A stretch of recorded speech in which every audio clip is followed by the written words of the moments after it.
Hi, everyone. I am live on TikTok on my phone. I'm live on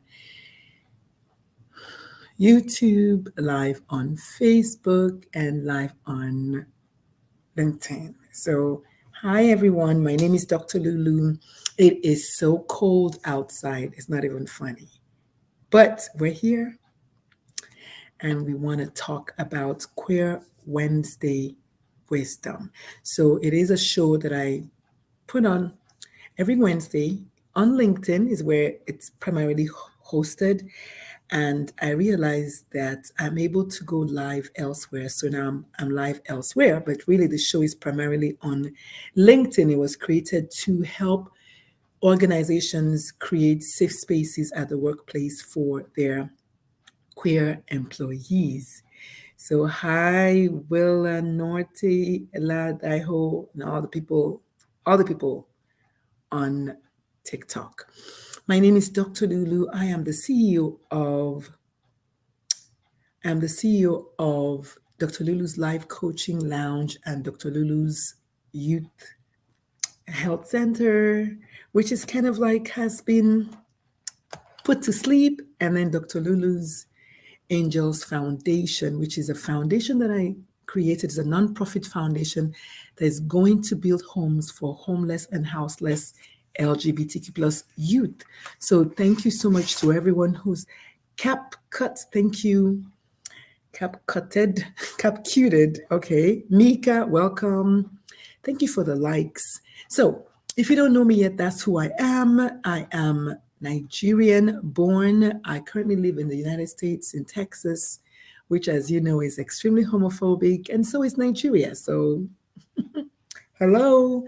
I wanted to tell you all my story today. I realize a lot of people don't know my story. They just see me cutting up on TikTok, see me talking on social media. Some know my story, some do not know my story. So if you'd like to get a little bit more details about my story, subscribe to my YouTube channel at Dr. Lulu Talk Radio and watch a whole bunch of my videos that I have on there. But you can also just watch me on social media. So please follow me on social media at Dr. Lulu Talk Radio and then tell someone about me. I tell people all the time, if you like what you hear, tell someone about me. A lot of people want to join my TikTok today. I'm not sure why, but I wanted to just give a holla. I have Dorothy Marie joining me. Hi, Dorothy Marie. Hello. I have Sterlat May. Welcome on TikTok. And we're yet to be joined by anyone on the other platforms. But you know what? The show must go on. So today I want to talk about 10 things about my work that you may or may not know. 10 things about my parents coaching, about coaching parents of queer kids that you may not know. So ask me any questions as we go along. We have about an hour with this, and we'll try to get it to 1 hour. I have my reading glasses here, my trusted reading glasses that I do not like to wear. I have a love-hate relationship with my reading glasses, y'all.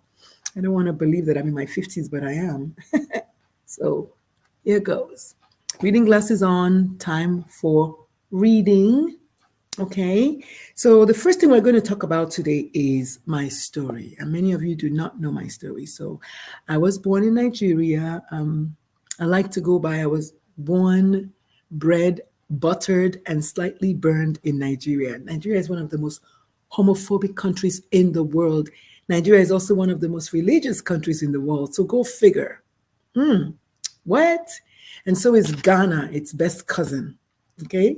One of the most homophobic countries in the world and one of the most religious countries in the world. I wonder what they have in common. People. Okay? And when I was 11, I went to high school and I started noticing at the age of 11 that I like girls. I like girls a little bit different from the way other people like girls. I kind of wanted to be with the girls. And I was like, you're only 11, you're a Catholic. What are you doing? And the feeling didn't go away. And I kept it and I didn't do much with it. But as I got older, it became more obvious to me that, okay, this is something that's not going anywhere. But then I also liked boys. I also like boys. I noticed that I also like boys the same way. But again, being Catholic, being a youngin, I rebuked that aspect of myself. I was like, go away, you're from the devil. I'm supposed to only like boys. And I just kind of went with that. But I realized that that feeling never went away. And finally, when I turned 16, when I graduated from high school, I told my dad, I said, so I kind of sort of like boys and like girls.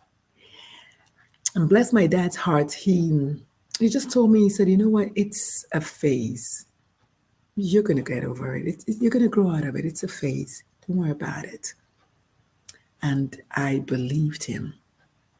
So the first thing I want us to note is that I believed my father who told me that that me liking girls was a phase.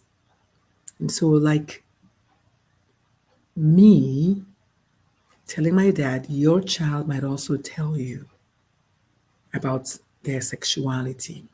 So, how you handle the responses, how you respond to that will make a big difference in their lives. Because for me, I ended up just realizing that I liked girls, but if my dad thinks it's something bad, then it's something bad. So I'm not gonna say anything about it. So liking girls is as normal, as a physiologically normal thing as liking boys. What happens is we tend to think about something else. Mary Edwards, thank you for the follow. We tend to think about something else and then we tend to interpret it as something else when our kids tell us these things. We now make it mean that maybe we're bad parents. That's the first thing, right? Or maybe you haven't put enough Jesus in your child. That's the second thing, right? Or maybe your child learned it from somewhere. That's another thing, right? Maybe your child has been hanging out with Patrick Harmon. I'm just going to call him that. Maybe your child has been hanging out with Patrick Harmon. You knew Patrick Harmon was no good. And look, because Mary Edwards was hanging out with Patrick, now Mary caught the gay vibe. So it's an easy thing for us as parents to want to believe that our kids learned it from other people, or that we didn't do something right, or that we didn't do what we're supposed to do as parents. And so the first question is, what are your thoughts about the LGBT plus community? What do you think about them? Do you think that they're bad, that they belong in Heyo, and they are immoral, they are decrepit humans? What do you think about them? Do you rush to try to explain your child's situation really quickly and hide it in the closet? Or do you get curious about it? Like, interesting. Tell me more. Note what I said. When your child tells you, if you've already suspected, which we're going to talk about that in a minute, but if you haven't, if you're like a lot of my clients who tell me that they had no idea, I need you to say the words that I'm going to say right now. I need you to repeat those words to your child if you want to create a safe enough space for your child to keep on telling you. Because remember, if your child doesn't feel safe with you, they're not going to tell you. If your child does not feel like you're a safe space, your child is not going to tell you. And so the first thing to say to your child, if you're going to be honest, hi, Biodu, hi, darling, is to tell your child, interesting. Tell me more. Children, they want affirmation from their parents. So when your child says something, If you say, shut up, don't you ever say that again, you will manifest that. You will silence your child, and your child might never tell you again. And so, even if you're shocked and your heart is dancing to Afro beats and you're going crazy and you're like, oh my God, I need you to try. Because now you've heard Dr. Lulu talk about it. You've heard Dr. Lulu teach you about it. So you can't say you don't know anymore. So you say, interesting. Tell me more. You can say, how long have you known? You can say, thank you so much for finding me a safe enough space to share. I need you to find every positive. I don't care who you are. I don't care if you're Jesus coming back to earth right now. I don't care if you're a pastor, an imam, a teacher, a professor, a physician. I don't care who you are. If your child tells you that they're gay or they're in the LGBTQ plus community, your first and most important thing to do is to affirm what they just said by saying, thank you so much for telling me. I know it was hard for you too, because as you know, it is hard for people to quote unquote come out and tell people about such a personal thing because they're afraid. Did you know that studies have shown that there are two peak periods of suicidal ideation in kids? When they first realize that they're indeed queer and when they come out to their family members. So that is a line that I took from my second TEDx talk, which is titled Rethinking the Closet. So check it out and leave me a comment, please, will you? Tell me that I told you to check it out and leave me a comment. It's titled Rethinking the Closet. So go look it up. Go check it out. Not now, after this show, okay? So if there is a peak period of suicidal ideation when your child tells you about their LGBTQ plus status, that means what you say could very well possibly tip them over. And then let's just say your child does take their own life. You're going to say, oh, I didn't know they were struggling with anything. That's a lie at that point because they already told you and you responded negatively. At that point, it's a lie. And I do not wish this for you or your child. I do not wish suicide for anyone even someone that I hate. However, they have the highest rate of suicidal behavior. And there's a reason for that. There's a big reason for that. So that's one. Then number two, you need to now ask yourself, what am I making this mean? What did my child just say to me? What does it mean, what they said?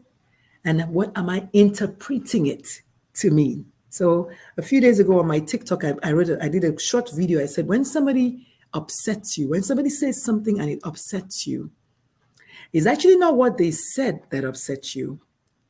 It's what you think about what they said that upsets you. And I'll give you a true example. If somebody walks in now and says, Dr. Lulu, you're stupid, I have to recognize that that sentence is based on what they are thinking about me, which comes from what they are thinking about themselves. If somebody comes to my live right now and says, you know what, this is fucking bullshit, that's your prerogative. And yes, I cuss. I do cuss. I'm going to be 54 years old. If I want to cuss, I cuss. There's nothing you can do about it. But if somebody comes and says, Dr. Lulu, you are a hot mess. You are, I don't know, breeding, is that what they call it? Breeding children or whatever. The fact that they think that and they said that doesn't make it true. One. Number two, if I now believe them, then I'm allowing them to affect me. And so when somebody says something and you get upset, you are allowing that person to upset you. You are giving them the power to upset you. And so when your child says, "Mom, Dad, I'm gay," or whatever, I'm just telling you as an example. "Mom, Dad, I'm bisexual. Mom, Dad, I'm gay." If you get anything but curious, if your reaction is anything but curious, you have already failed. And one of the things FL Flower and Thorns, okay, nice to meet you. It needs to be had. Yeah. I mean, and I appreciate you. Thank you. But I also tell people, I say, if you don't agree with me, I also still appreciate you because you're doing you and I'm doing me. And you don't have to listen to me. You can scroll on. It's your prerogative. But if your child says, "Mom or Dad, I'm gay or I'm bisexual or I'm a transgender," or whatever your child tells you, and if your reaction is anything but curiosity, interesting, empowering them, you have failed already as a parent. Ideally, you should be like, really? Wow. Tell me more. How did you come about that knowledge? If your child came and said, "Mom, I want to become a carpenter," you're going to say, tell me more, wouldn't you? As a parent who is curious, you'd be like, "Wow, where'd that come from? Tell me more." You're not going to judge. You're not going to say, "Oh my goodness, do you know that carpenters, cut off their fingers?" No, that's judgment. You're going to say, "Interesting. Tell me more." Okay?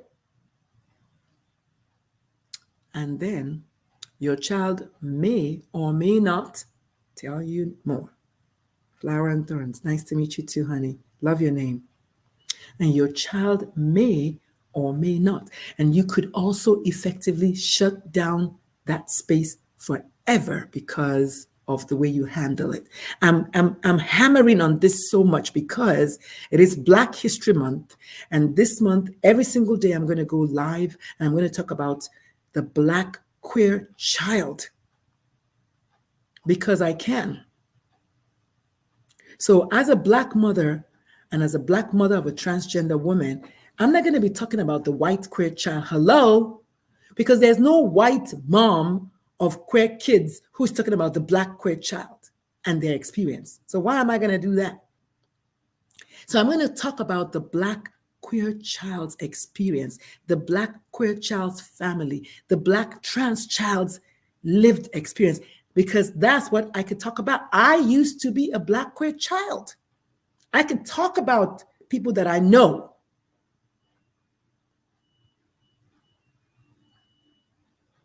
So you tell the child, as a Black parent, yes, I'm speaking to you, honey, being LGBT is not a white experience. I am Black and I'm LGBT.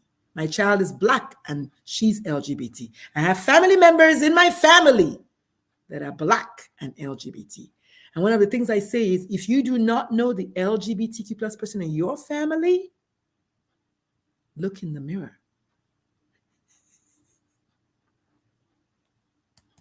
Dr. Lulu, you're crazy, girl. I love it.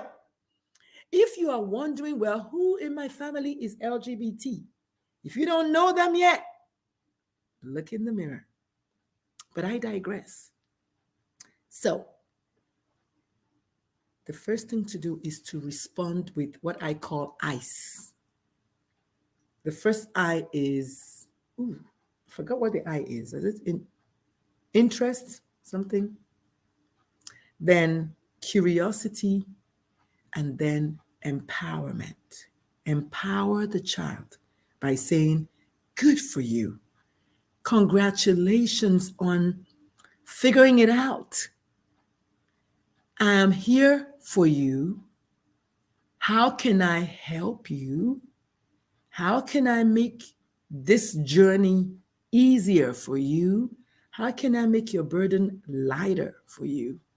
What can I do to make it move in the right direction for you? Open ended questions. Open ended questions to the child. And then for you yourself, you need to get into the house and start writing on your journal. Write about your emotions, how you feel about your emotions. What are the things that are coming up for you since your child now told you that? Trust me, don't tell me nothing. Even for a queer person, when our child tells us that they're queer, a lot of emotions are coming for us. So you need to ask yourself those questions. What does it mean? What needs to change now that my child has told me this? What needs to remain the same? What do I stop doing right away? What do I start doing right away? And what do I continue to do? Did I say what do I stop doing? What do I start doing? And what do I continue to do? 3 questions to ask yourself when your child tells you that they're straight, that they're queer. Excuse me. If you are homophobic, you need to stop doing that right now. If you're transphobic, if you hang out with transphobic friends, if you hang out with homophobic friends, you need to stop doing that right now. Right? Those are one of the things you need to stop doing. You need to start asking them, do they have a new name? Do they have a pronoun? What's going on? Ask from places of curiosity. And then what do you continue to do? Continue to be a safe space. Continue to be a safe space. Continue to be a safe space. Because your child telling you means that you are already a safe space. You earned that invitation into their world. So first thing to stop doing is don't blame yourself. Don't start blaming yourself that, oh my goodness, I knew that hanging out with Roberto is what made my child gay or whatever. None of that. Your child was born that way. And just because you don't believe it doesn't make it not true. That's the beautiful thing about facts, right? You have every right to believe it or not. But just because you don't believe it doesn't mean it's not true. Right? And so when I finally told my dad said it's a phase. For 26 years, I struggled with identifying who I really was, with coming to terms with who I really, truly was, sexually speaking. I was good in other ways. I was still a Christian. I still taught Bible study. I was still acing my schoolwork. But who was I sexually? And because I was born in Nigeria and raised in Nigeria by people who are intrinsically homophobic, a country that is intrinsically homophobic, I decided on my own to kill that aspect of me, to just never even look at it. And 26 years later, it reared its beautiful head. It said, guess what? You have a crush on your friend Keisha. I was like, no! And my brain was like, girl, bye. Girl, bye. You know you got a crush on Keisha. I was like, you're right. And then I came in with curiosity. So what do we do about it? What can I do about it? Keisha was happily married to her husband, Mark. They have a beautiful child. I wasn't going to mess with that. I was not going to mess with Keisha. But what happened was I realized that I am gay as fuck. And I can lie for 26 years and lie for 26 more, or I can now begin to lean in to ask myself questions like, interesting. Tell me more. Right? Flowers and Thorns says, oh my God, no. Yes, honey. I don't know what you said no about, but tell me what you're saying no about. Is it because Keisha is married, or I had a crush on Keisha, or what are you saying no for? Yes, interesting. Please tell me. I love that you're interacting with the conversation. And Bionu, if you're still there, if you have any questions, ask me. I'm doing this because today is the first day of the month, and I'm going to come live every day and talk about the Black queer child's experience. So today is the first day because it's Black History Month. Somebody has to. So I'm like, oh my goodness, no. Yes, that's true. Because Keisha was happily married and as straight as an arrow, and I wasn't going to mess with that. But what that did for me, and I was still married to my ex-husband, by the way, at that time.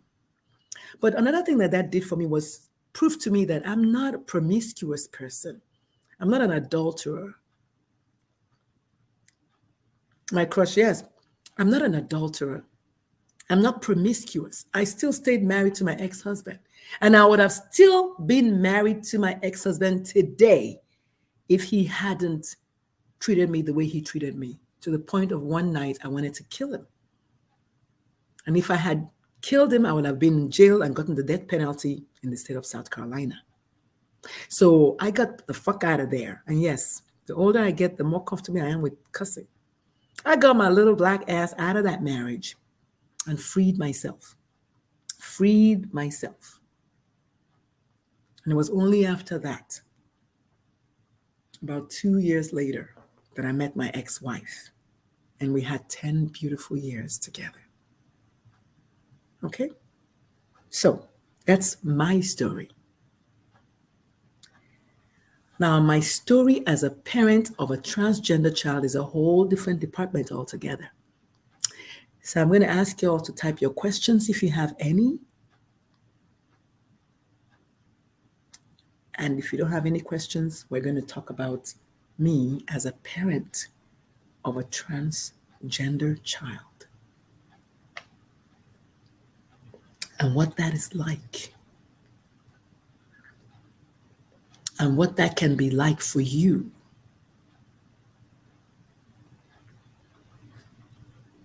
And who you need to become. Who do you need to become in order to parent your trans child, your gay child, your non-binary child, your agender child, your gender fluid child, your bisexual child? Who do you need to become? Because let me tell you, my story about parenting a transgender child, it's a whole nother department.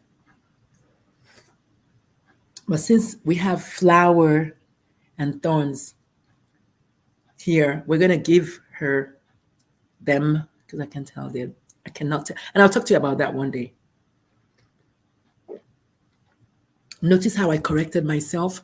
If somebody does not tell you their pronouns, you cannot assume their pronouns. So that's why I said her, then I said no, them. Okay? Until somebody tells me their pronouns, I do not know their pronouns. Because if you see this candle on the roadside, you're going to say, you are going to say, oh, look, somebody left their candle on the roadside. You're not going to say somebody left her candle or his candle because you don't know the person's pronouns. You don't know the person's true gender identity. We're going to talk about all that the month of February. I'm just so excited because I thought God created me and put me in this intersectionality of African, Black, woman, immigrant, queer. I mean, there are other things like mom and all that, but a BWIC is what I'm calling it. And so I wrote a post about that. If y'all follow me on LinkedIn, which you should, by the way, if you're not following me. Oh, Alexander has a comment. Do you have any organization she would recommend for group support for families who are learning to be better allies as a unit? Girl, what you asking? Sign up with me, honey. This is what I do. Listen, you think I'm going to tell you about organizations when I do that work? Alexander Rodriguez. A-Rod, what's going on, sis? What's up? And by the way, I don't know your pronouns, so I said sis by error. Please correct me what your pronouns are so I can use the appropriate gender marker. But A-Rod, you know that's what I do. So I'm going to give you the organization. Dr. Lulu's Life Coaching Lounge. We're going to start with that because one of the things we're going to talk about today is the road to acceptance. And that's the second half. Yes, honey. Yes. Okay. So she, her, hers. Very good. But yes, so I definitely will help with that. So my program is my business is called Dr. Lulu's Life Coaching Lounge. And yes, there's P Flag, there's Human Rights Campaign, there's in San Antonio, there's Fiesta Youth, there's there's so many. Pride Center of any city. So one of the things that I believe in is that because as a physician, hi Chimo, hi. Hi, Chiwo. Oh my goodness, you should stay. This is going to be so interesting because Chiwo is from Zimbabwe.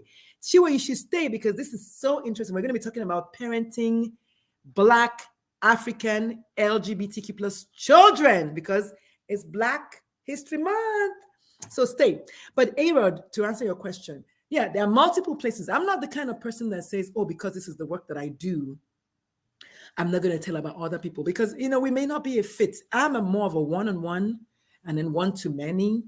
I write solo. My business is mine. But there are organizations, many of them out there. There's P Flag is a big one. There's Human Rights Campaign. That's another big one. And then each city should have their own Pride Center. And if your city doesn't have one, you should start one. Let me see. Is there anything else? In San Antonio, we are blessed to have this group called Fiesta Youth. They work with LGBT plus kids and their families. So we have a lot of organizations. Just Google it. But if you'd like to do one-on-one, holla. So parenting my queer child, oh my goodness. Once upon a time, I had a baby. Even before I had the baby, when I was pregnant, I went to New Orleans and I had my tarot reading done. And the lady who did the tarot reading, I remember the person who did the tarot reading, they said, you're going to have a boy, because I picked a card and it was a prince. You're going to have a boy, but this child is going to be very beautiful, fair face, but this child is going to also have a very strong female energy. I'll never forget that. So she said, if it's not a boy, what did she say? If it's not a boy, then it's going to be a girl with very strong masculine traits. But really, it's a boy because you picked the prince. I picked the card. And this child is going to have very strong female energy. And so I was like, okay. And then we just kept going. And then the baby was born. The baby was assigned male at birth. We're like, it's a boy. Everybody was happy. Like my parents were happy. The whole family was happy. You got a boy, you got a boy. And then I noticed that my child was a little effeminate. A little. And I told my mom, I said, I think this one is gay. And my mom was like, what? Bring the holy water. That's the truth. She said, bring the holy water. Don't say that. Don't say that. Bring the holy water. So I brought the holy water. And I was like, to do what? I remember asking my mom, I said, to do what? And anyway, let's just say the child grew. And I was like, God, please don't make him gay. Please don't make him gay. I'll do anything, but please don't make him gay. Because I knew what was ahead.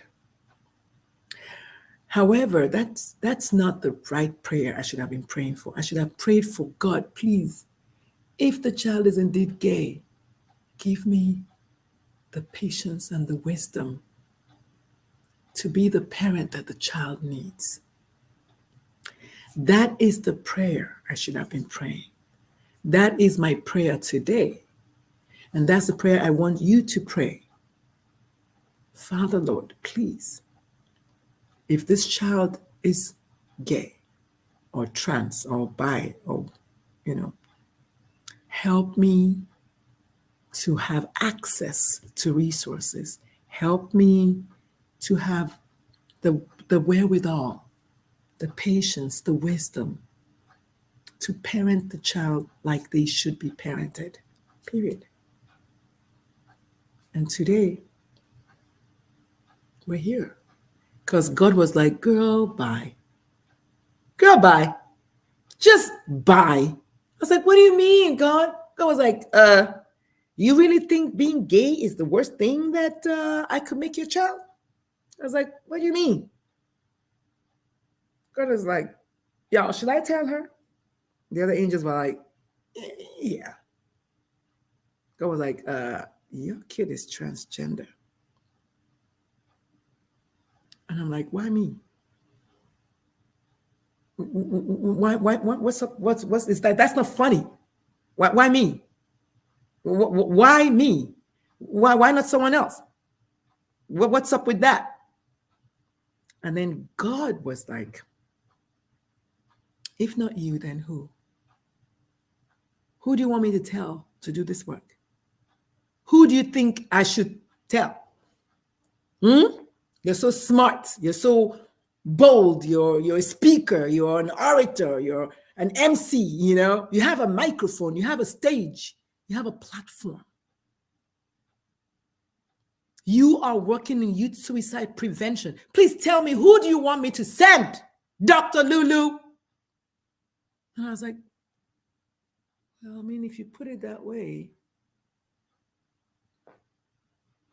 if you go get out of my face, child. And I was like, okay. But will you send me? Of course, I'll send you everyone that you need. Have I ever stirred you wrong? Have I ever not done the right thing where you were concerned? When you loved me, when you did not love me, did I not love you all the time regardless? Have I ever not loved you all through all of your ups and downs? Why will I not love you now and give you what you need? Everything that you need. I was like, golly.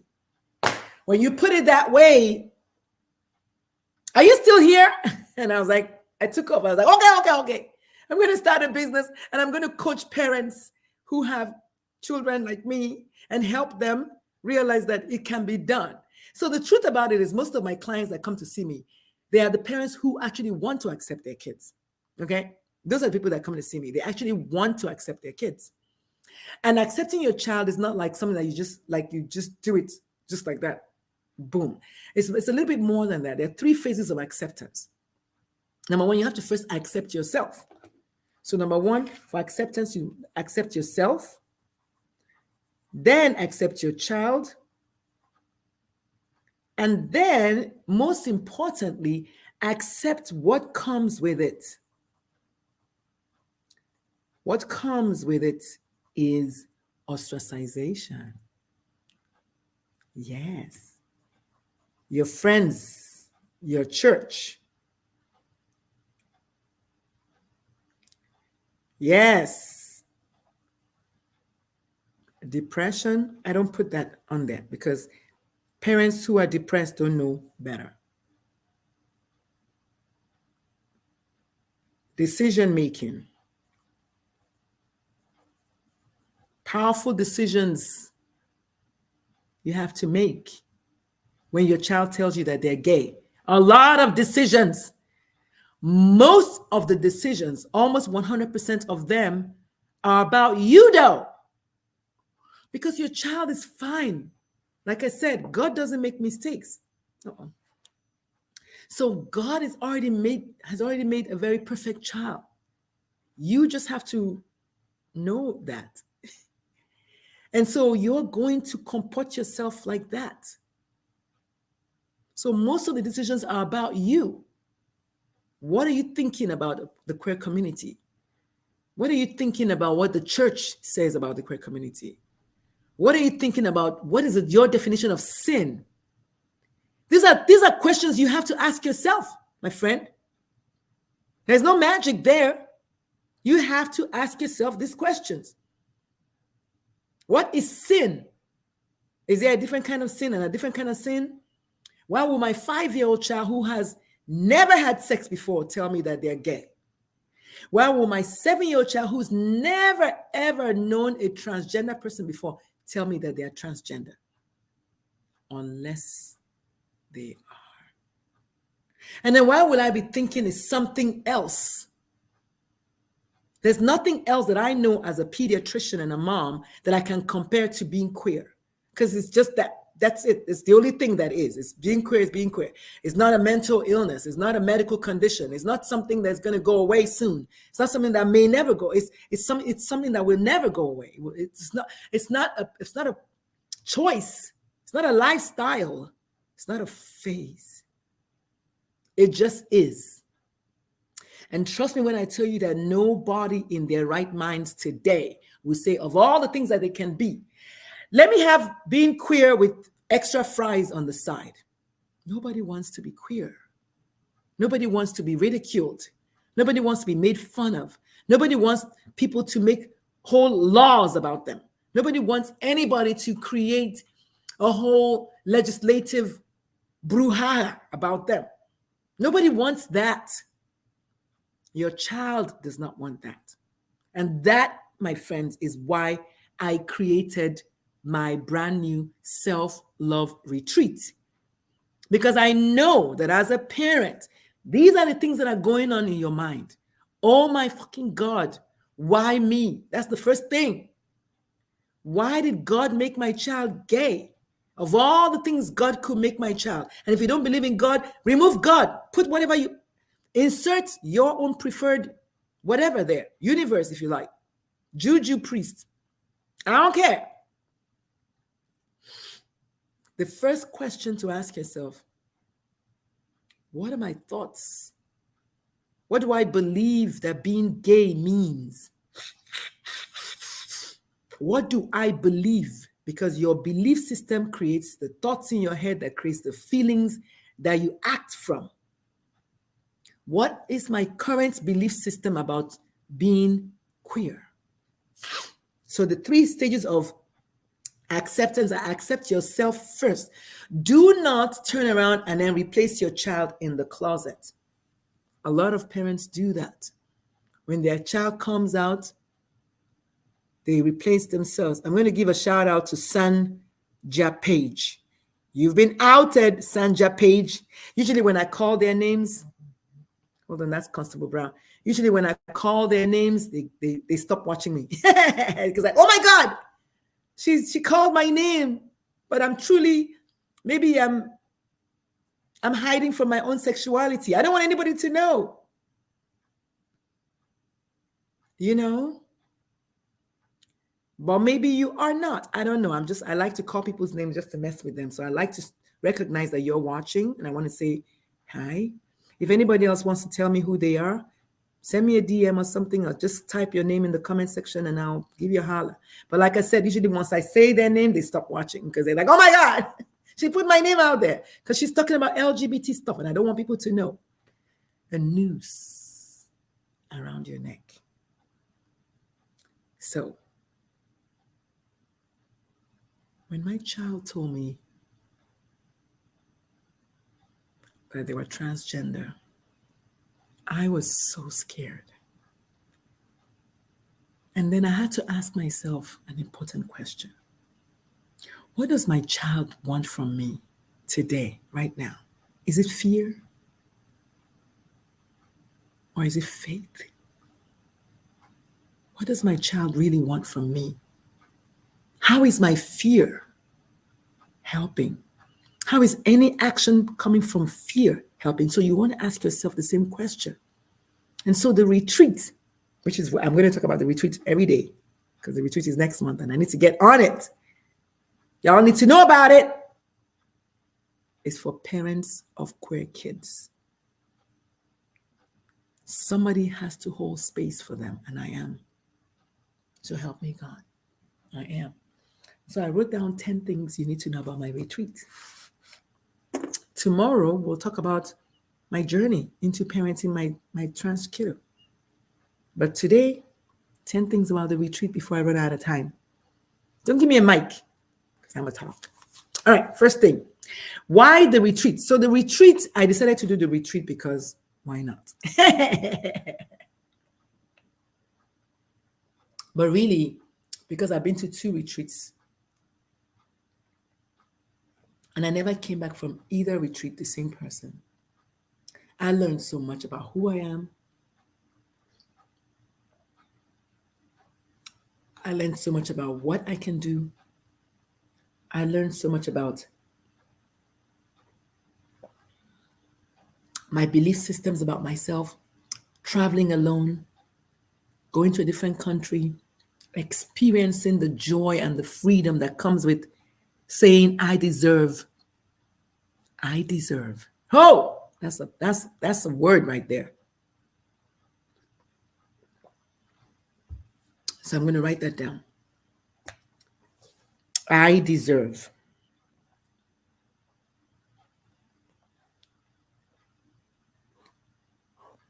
I deserve is a very empowering.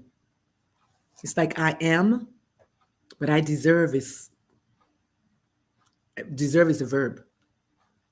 So it's actually an action. So I am is a state of being. I deserve is an action that comes from I am worthy or whatever. I don't know. I'm not an English teacher, so calm down. So I decided, you know what? Why don't I have a retreat for parents that I coach? I've always wanted to have a retreat, and I figured I need to start. I need to start now. I need to start now. Start talking about it. Start doing it so that by a year or 10 years from now, I'm going to be famous for my retreats for parents of queer kids. And that's the truth. It's one of the reasons I was like, you know what? There's no retreat for parents of queer kids. There's none that I know of. Let me start one. And so for 7 parents of queer kids, 7, it's in March. And I'm so excited. And I'm actually going to ask my friend who has a Facebook group of 10,000 people to make a post about that for me in her group. Why not? Elisa, you are tagged. Okay? And then why parents of queer kids specifically? Number 1, they are my niche audience. Number 2, no one really talks about the parents' experience. Most people talk about the children. Let's think about it. Very few parents of LGBTQ plus kids have a place to go. There's always, even P flag is parents, friends of lesbians and gays, true. But that's the only one. As many LGBTQ plus people as there are in the world, we should have more organizations that cater to these beautiful human beings. So I thought, why not? Right? Why not them? And so the theme for my retreat this year is self-love. And that self-love came from my own struggles after my second divorce with self-loathing.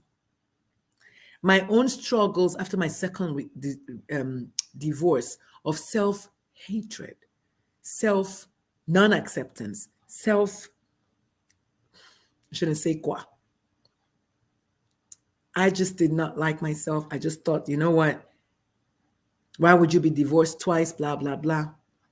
So a lot of parents judge themselves that way. I don't know what your reason for not thinking you deserve a retreat is, but mine was like, you've been divorced twice. Really?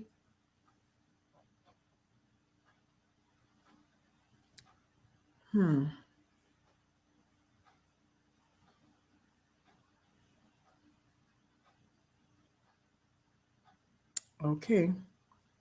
And just like that, TikTok has done its thing again. As always, they're just so hateful. But that's okay. I have a message, and TikTok is not going to stop me from delivering the message. Okay? For hateful behavior, they said. If you've been listening to me today, you know I have not said anything hateful. But it happens all the time. So we keep moving, we keep going, because we have a message to deliver, and TikTok will not stop us. Okay? And so the theme this year is self-love, learning to love myself. It is the greatest love of all. That's what they say, right? Learning to love yourself. It is the greatest love of all. So I'm thinking and if I'm needing to love myself, there must be other people out there who are needing to love themselves too. And so where is it? It's in San Antonio, Texas. So the Roaring Hills in the Northwest San Antonio area. I have a beautiful 20,000 square foot mansion. Yes. And then activities planned. Okay, so we're going to pick you up from the airport. And then we're going to take you to the location, which is the mansion, a gated community, honey, let me tell you. And then that first day, we have a West African spread. Yes. Because remember, you deserve it, right? You deserve to come. You deserve the retreat. You deserve the rest. You deserve to spend money on yourself. You deserve all of these things. You deserve a West African spread. And then the second day, we're going to have, you have your own private chef, of course. Second day, we're going to have morning sunrise yoga. And then what else? Sunrise yoga, photo shoots, West African themed photo shoots. Is that the second day? Yes. And then we're going to go hiking. We're going to go downtown San Antonio and check out the sights. And then we have massage. See, I've already almost forgotten all the things that I have set out because I haven't been talking about it, which is why I need to talk about it more. We have massage and pedicure and legicure and handicure, backicure, all kind of cures. And then we're going to have pajama story time. Just talk about what it's like to be a parent. And of course, in between, every day we have coaching. We're going to handle the questions that you have because we have to. Because you do have questions. But the beautiful thing is you're going to have 6 other parents, or 7 other parents like you who also either have similar questions or have answers based on their own experience. And then we have our final dinner downtown San Antonio at the Craft House. It's called, I think, Chat House. It's a revolving restaurant. Let me tell you. I can't wait. If you have any questions, I have a frequently asked questions segment of my. I have a frequently asked questions segment on the website.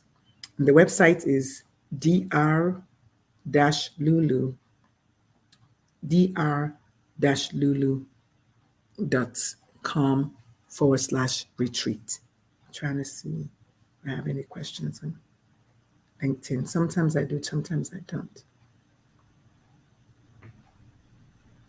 Okay. No. Okay. Sorry, guys. Bear with me. Okay. All right. Well, if you have any questions, y'all let me know because I'm waiting. I'm live. I see y'all. Yes. Okay. Good. We're almost done. So there's a frequently asked questions page. So reasons for you to go. Number 1, because you deserve it. I mean, really, truly. When was the last time you spoiled yourself? When was the last time you said, I deserve? When was the last time you said, I deserve to you? I know you think your kids deserve, your husband deserves, your wife deserves, all other people deserve. But what about you? Do you think you deserve? So that's number 1 reason to go. Number 2 reason to go, I'm having it. So there's a retreat and you deserve it. That's the second reason. There might be mundane reasons.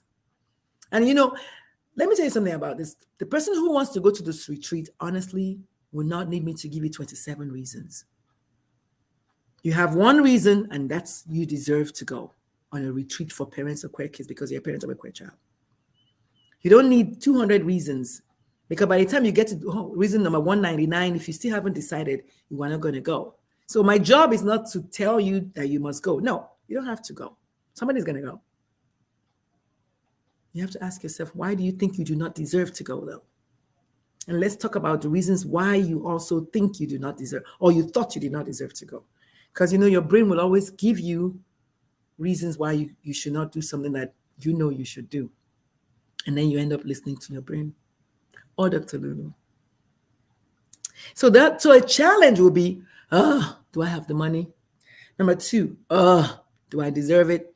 Number 3, what's going to happen if I go? Number 4, is my husband going to be able to watch the children, or would somebody watch the kids? All of those things are true. However, the truth is you have done stuff for yourself before that might have cost a little money, and you found reasons to go. So find a reason to go.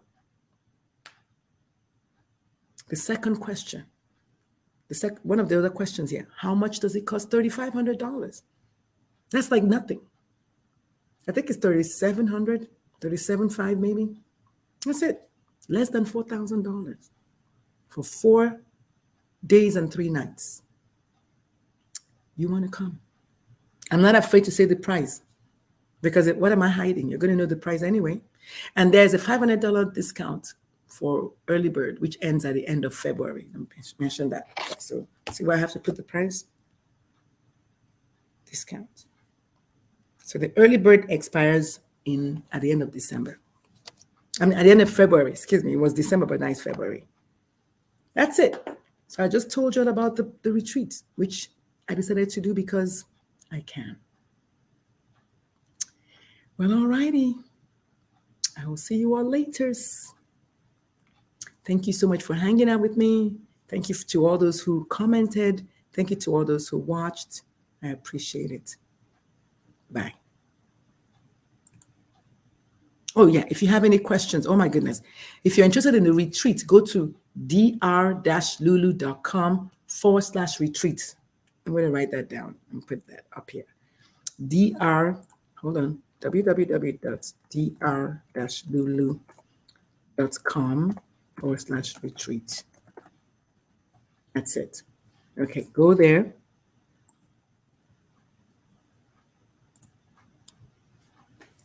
And then ask me any questions you have later. Bye.